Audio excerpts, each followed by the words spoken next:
ॐ अज्ञानतिमिरान्धस्य ज्ञानाञ्जनशलाकया चक्षुरुन्मीलितं येन तस्मै श्री गुरवे नमः। गुरवे गौरचन्द्राय राधिकायैस्तदालये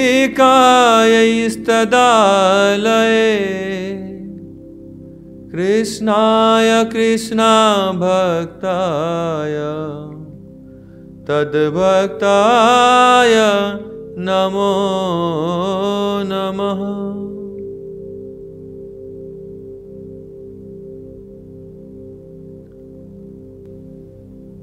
श्रीमद् भगवद गीता रे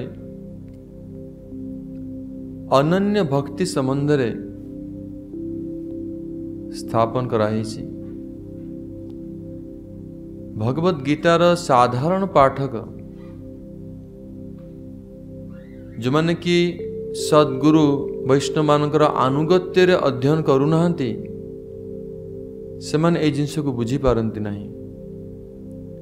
किंतु भगवान श्री कृष्ण भगवद गीता रे सर्वत्र अनन्य भक्ति को ही स्थापन करिसेंती।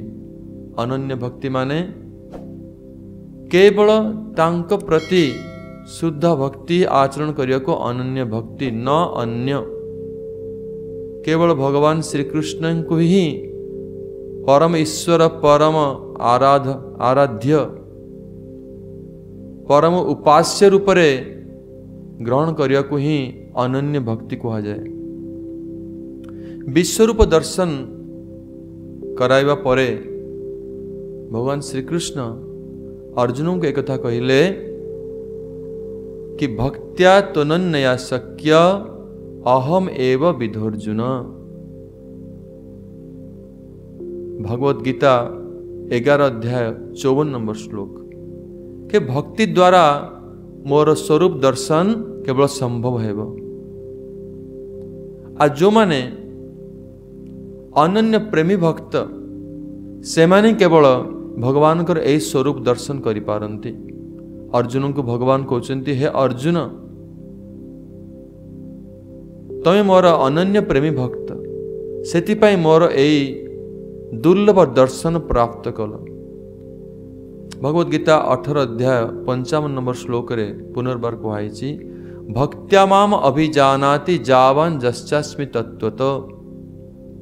अनन्य भक्ति द्वारा भगवान को दर्शन करि परिबो, अनन्य भक्ति द्वारा भगवान को जानी परिबो एवं अनन्य भक्ति द्वारा भगवान कर परम धाम रे प्रवेश करि परिबो। आउ शेष रे भगवान कर प्रेममयी सेवा प्राप्त करि परिबो। श्रीमद् भगवद गीतार उपसंहार रे भगवान गुह्य ज्ञान, गुह्यतर ज्ञान, गुह्यतम ज्ञान ये तीन प्रकार ज्ञान संबंध भगवान कहते। जो गुह्यतम उपदेश भगवान देते ब्रह्म ज्ञान संबंध से उपदेश देते। ब्रह्म भगवान हेले परम ब्रह्म, सब किछिर उद्गम स्थल। आ गुह्यतर ज्ञान रे भगवान श्री कृष्ण परमात्म ज्ञान, ईश्वर ज्ञान, किपरि भगवान ही परम ईश्वर ताकू स्थापना करिसेंती से उपदेश देइसेंती। एवं गुह्यतम उपदेश भाव रे भगवान निजे कहउचंती, सर्वधर्मान परित्यज्य माम एकम शरणं व्रज। ये गुह्यतम सर्वगुह्यतम मन मना भव मद्भक्त मज्जाजी माम नमस्कुरु इत्यादि श्लोक रे भगवान गुह्यतम एवं सर्वगुह्यतम उपदेश सर्व जगत को देइसेंती। ये जो सर्वधर्मान परित्यज्य श्लोक रे भगवान एक कथा कहउचंती जे लौकिक धर्म को त्याग कर, तथा कथित लौकिक धर्म को त्याग करी केवल कृष्ण के प्रति ही ऐकांतिक शरणागति आचरण कर। तेणु भक्ति ही भगवत प्राप्तिर एकमात्र उपाय एक कथा भगवान बारंबार भगवद गीता रे स्थापन करिसेंती। ए भक्ति केते प्रकार श्रीमद् भगवत गीतार केते प्रकार भक्ति विषय कहुई। दुई प्रकार भक्ति विषय कहुई। एक प्रथम हूँ केवला भक्ति जोड़ा कि अनन्य भक्ति शुद्ध भक्ति एवं द्वितीयटा हूँ प्रधानीभूता भक्ति। एक केवला भक्ति कौन? जो भक्ति भितर कर्म ज्ञानर मिश्रण नाही, संपूर्ण रूप से कर्म ज्ञान गंध रहित संपूर्ण स्वतंत्र शुद्ध भक्ति को ही केवला भक्ति कहा जाए, जो कि अन्याभ्यास शून्यम ज्ञान कर्मादि अनामृतम ये सब श्लोक मैंने अनेक गुरु मुखर श्रवण करिछे। और द्वितीय प्रकार भक्ति जो कि भगवत गीता रे भगवान उपदेश देछे से होची प्रधानी भुक्ता भक्ति। प्रधानी भुक्ता भक्ति माने कौन? सेतिरे शुद्ध भक्ति नुहे, सेतिरे भक्ति सहित कर्म और ज्ञानर मिश्रण अच्छी, किंतु कर्म और ज्ञानर मिश्रण थिले भी सेते भक्तिर ही प्रधानता अच्छी। हेतु कहला प्रधानी भूता भक्ति, भक्ति ही प्राधान्य आ कर्म और ज्ञान तार अधीन। तेणु प्रथम प्रकार जो प्रधानीभूता भक्ति होची कर्म प्रधानीभूता भक्ति, द्वितीय होची ज्ञान प्रधानीभूता भक्ति, तृतीय होची कर्म ज्ञान प्रधानीभूता भक्ति। ये जो कर्म प्रधानीभूता, ज्ञान प्रधानीभूता एवं कर्म ज्ञानी प्रधानीभूता भक्ति जो एथिरे भक्तिर अधीन रे कर्म और ज्ञान अछंती। भक्ति को ही प्राधान्य दिया जाइछि। जदि कहा जाए यदि भक्ति को प्राधान्य न दिया जीव तेबे कौन हबो? से को प्रकार भक्ति हबो? जदि भक्ति को प्राधान्य न दिया जीव से केवल कर्म ही जीव, साधारण कर्म। तो लोक माने ए प्रधानीभूता भक्ति जो कर्म प्रधानीभूता भक्ति, ज्ञान प्रधानीभूता भक्ति को जानी पारंते। साधारण लोक कर्म को ही कहते कर्म भक्ति, हाँ ज्ञान को ही कहते भक्ति, किंतु वास्तव रे यदि भक्ति प्राधान्य न रहिबो से केवल कर्म ही जीवो। कर्म प्रधान हो गला, भक्ति प्राधान्य रहिला नहीं, तबे से केवल कर्म ही जीवो एवं किंबा केवल ज्ञान पदवाच्य हो। ताको आउ प्रधानीभूत भक्ति कैटेगोरी रे भक्ति श्रेणी रे अंतर्भुक्त से हेबो नहीं। यद्यपि श्रीमद् भगवत गीता रे सर्वत्र प्रधानीभूता भक्ति रे ही उपदेश दिया जाइछि। हम साधारण देखछु भगवत गीता रे कोडी कर्म प्रधानीभूता भक्ति, कोडी ज्ञान प्रधानीभूता भक्ति बा कर्म मिश्र ज्ञान मिश्र भक्ति आदि सर्वत्र उपदेश दिया गले भी भगवान सूक्ष्म रूप रे केवला भक्ति बा जोड़ा कि आम कहूचे अनन्य भक्ति को ही भगवान इंगित कर सबु जगार। जिमिति क्षीर बा दुग्ध भितरे घी अच्छी विद्यमान, आम घी को देखी पारना, लेकिन घी सर्वत्र व्यापी रही। से भाई श्रीमद् भगवत गीता रे यद्यपि कर्म प्रधानीभूता भक्ति, ज्ञान प्रधानीभूता भक्ति, ये जो मिश्र भक्ति संबंध सर्वत्र उपदेश देखा मिलले भी शुद्ध भक्ति केवला भक्ति बा अनन्य भक्ति को भगवान सर्वत्र सबु जगार इंगित करी लक्ष्य करी सब उपदेश देइछन्ति। सेतिपाई उपसंहार एया ही कहा जाए जे प्रधानीभूता भक्ति द्वारा भगवान को जानिबा प्राप्त करिबा सुदुर्लभ। भगवान काहे की प्रधानीभूता भक्ति समय गीतार कहिसेंति मिश्र भक्ति संबंध रे जदि से को न कहिबे ताले अनन्य भक्ति भितरे जो पार्थक्यटा लोक जानि परिबे नाही। सेतिपाई ताकु तुलनात्मक भाव रे कहा जाइछि। ता फଳରେ अनन्य भक्ति को स्पष्ट रूप रे आमे बुझी परिबा। सेतिपाई ज्ञान मिश्र बा कर्म मिश्र बा प्रधानीभूता भक्ति द्वारा भगवान को जानिबा बा प्राप्त करिबा सुदुर्लभ, असंभव कहले अत्युक्ति हेबो नाही। एकमात्र अनन्य भक्ति द्वारा भगवान को प्राप्त करा जाय पारिबो। भगवान अष्टम अध्याय 14 नंबर श्लोक रे एक कथा स्पष्ट कहउचंती, अनन्य चेतः सततम यो मां स्मरति नित्यसः तस्याहं सुलभ पार्थ नित्ययुक्तस्य योगिनः। गीता रे अष्टम अध्याय 14 नंबर श्लोक रे कहउचंती, भगवान कहउचंती एई भली श्रेष्ठ जने भक्ति योगी जे कि अनन्य चेतना रे कृष्ण व्यतीत अन्य कौन ईश्वर को ग्रहण करी नाही, चेतना पूर्ण रूप से कृष्ण ठारे निविष्ट एवं नित्य युक्त भगवान सहित युक्त ही भगवान का स्मरण रे मग्न। तस्याम सुलभ पार्थ। भगवान कहते हे पार्थ से भली भक्ति जोगी मु अत्यंत सुलभ। यदि प्रधानी भक्ति भक्ति होता भगवान दुर्लभ होता, भगवान मिल न था, किंतु से भगवान कहते ये भक्ति जोगी मु सुलभ। तस्याम सुलभ पार्थ नित्य युक्त योगिन। से भली भक्ति जोगी नित्य युक्त भाव कृष्णंकर अनन्य भाव स्मरण रत एवं चिंतन रत। तेणु यही जोगी भक्ति जोगी भगवान सुलभ बोली निजे कहते। पुणी ये जो ऐकांतिक भक्ति बा अनन्य भक्ति प्राप्त होइतिबा भक्तंकर सेवावृत्ति, अनन्य भक्ति संपन्न जो भक्त तांकर ऐकांतिक प्रेममयी सेवा बा तांकर सेवा एभली जो सेवारे कि भगवान निजे बशीभूत हो जाइछन्ति।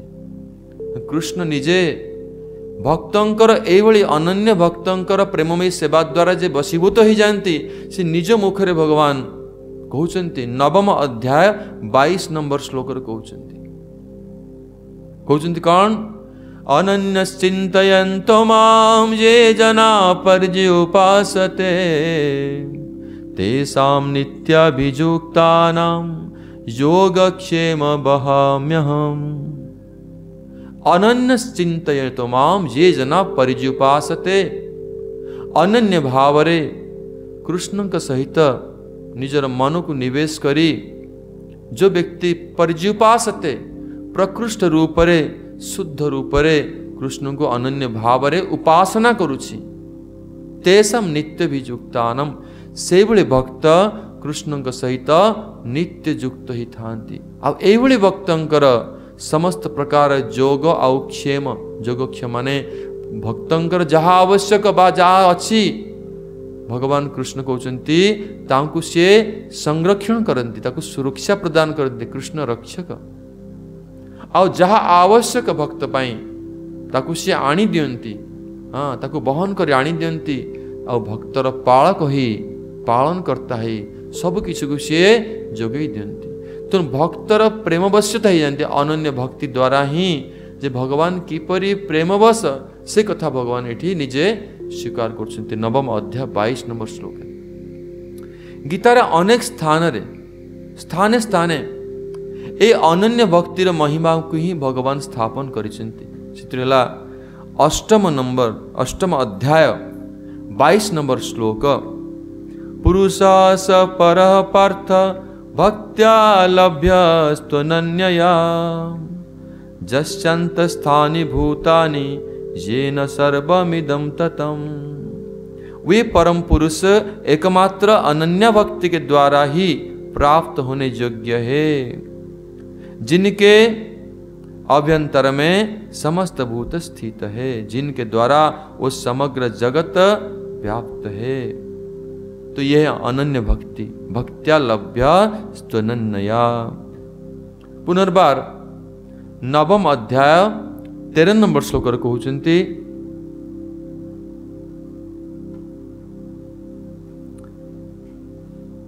महात्मानस्तु मां पार्थ दैवी प्रकृतिमाश्रिता भजन्ति अनन्य मनसो ज्ञात्वा भूतादिमव्ययम्। जे महात्मानस्तु मां पार्थ दैवी प्रकृतिमाश्रिता भजन्ति अनन्य मनीष। जो माने महात्मा महान भक्त से दैवी प्रकृतिर आश्रय ग्रहण करी भगवान को एभली अनुभव करती। से भगवान हेले समस्त जीवर आदि कारण, अविनाशी एवं अनन्य चित्तरे निरंतर भगवान कृष्णकर भजन करती। भजन्ति अनन्य मनस, एटी अनन्य शब्द आसिला। पुनर्बार भगवद गीता 11 अध्याय 54 नंबर श्लोक रे भगवान कृष्ण कहते अर्जुन को विश्वरूप दर्शन कराइबा परे भक्त्या त्वनन्यया शक्यो अहमेव विधर्जुन ज्ञातुं द्रष्टुं च तत्त्वेन प्रवेष्टुं च परन्तप। हे परन्तप अर्जुन, एकमात्र अनन्य भक्ति द्वारा हाँ यही मोर दिव्य रूप को जन दर्शन करिपारे मते तत्व जानीपारे एवं मोर धाम रे प्रवेश करने को समर्थ हो जाए। तेणु ये अनन्य भक्ति कथा भगवान भी कहले।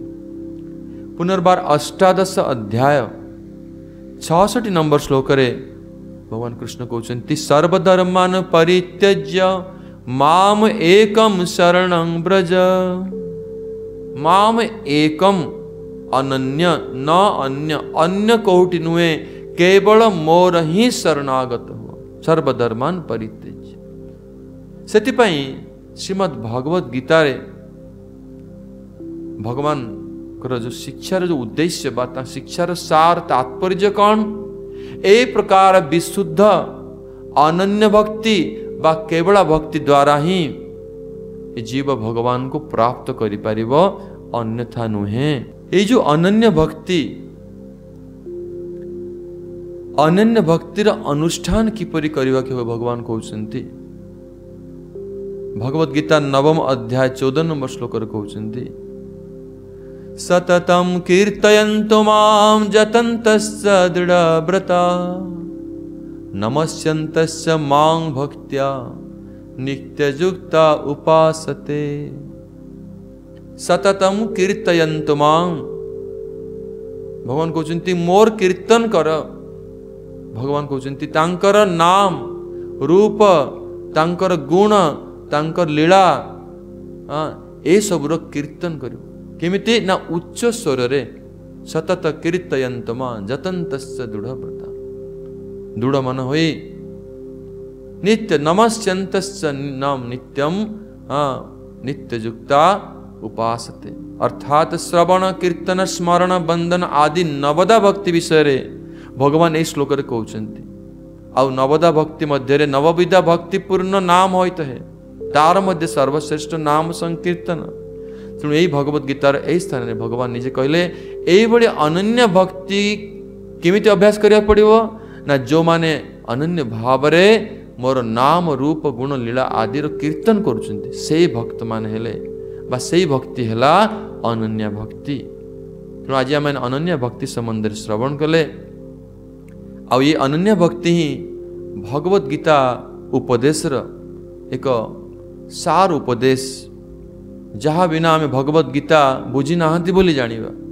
तेणु एको आमे प्रकृष्ट रूप से हृदयंगम करी हृदय धारण करी आम यदि भगवत गीता को अध्ययन करिबा बा श्रवण करिबा भगवत गीतार प्रकृष्ट मर्म को आम बुझी पारिबा एवं दिने आम भगवान को प्राप्त करि पारिबा।